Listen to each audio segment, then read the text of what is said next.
Anduril has a project building a man-portable counter-UAS system.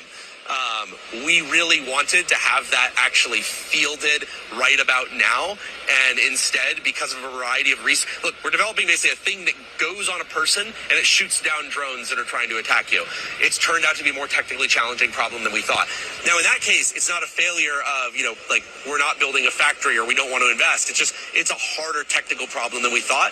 I suspect that we're going to continue to run into those. If you, for the lay person, no, I'm going to do it. That's why you're here, right? Your background's in virtual reality, and you've basically rebirthed the Game Boy. I don't know if there's some IP issue on that. So Mod Retro is actually a company I started when I was about 14 years old, combining retro technology and modern technology to build these kind of tributes that bring the best of both worlds. So like we make, for example, something called the Mod Retro Chromatic. Think of it as like the ultimate tribute to the Nintendo Game Boy. It's a Game Boy cartridge compatible console that has an aluminum magnesium shell instead of a plastic window over the screen. It has a lab-grown sapphire crystal window. It's the largest sapphire crystal window of any product ever, way bigger than you would typically see on like a Rolex or something, because I've got to cover an entire screen.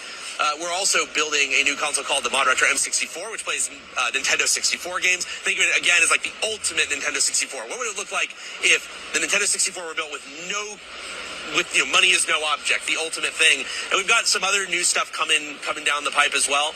But I've been coming to CES for 17 years now. First year I came was 2010.